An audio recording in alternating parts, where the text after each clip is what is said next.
Istana marah, tudingan Adian Napitupulu fitnah Jokowi soal marah ke PDIP tolak Presiden 3 periode. Tudingan politisi PDIP Adian Napitupulu yang menjadi sebab Jokowi membiarkan Gibran Rakabuming Raka berpasangan dengan Prabowo karena marah kepada PDIP. Adian menyebut persoalan Jokowi dengan PDIP diduga disebabkan tidak dikabulkannya permintaannya untuk memperpanjang masa jabatannya menjadi 3 periode. Nah, ketika kemudian ada permintaan 3 periode, kita tolak. Ini masalah konstitusi, ini masalah bangsa, ini masalah rakyat yang harus kita tidak bisa setujui, kata Adian dalam keterangan tertulisnya. Sebab PDIP menolak permintaan itu karena tidak ingin mengkhianati konstitusi, serta menjaga konstitusi karena hal itu terkait dengan keselamatan bangsa, negara dan rakyat Indonesia.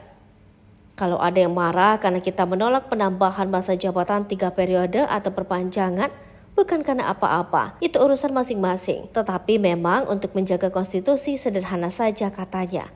Namun hal itu dibantah oleh Ketua DPP PDIP Puan Maharani yang mengatakan, memang benar PDIP menolak perpanjangan masa jabatan Presiden menjadi 3 periode, melanggar Undang-Undang Dasar 1945. Namun Jokowi tak pernah meminta itu. Enggak pernah setahu saya. Enggak pernah beliau meminta untuk perpanjangan 3 periode, ujar Puan di kantor Tim Pemenangan Nasional Ganjar Mahfud, Jakarta Pusat.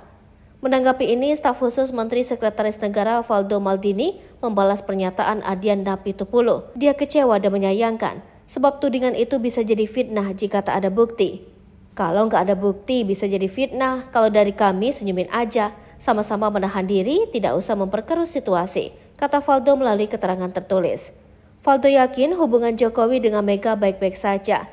Dia menyebut dua sosok itu punya jiwa negarawan.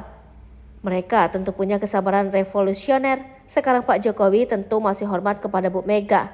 Jadi bukan hal yang perlu digosok-gosok terus, ujar Valdo.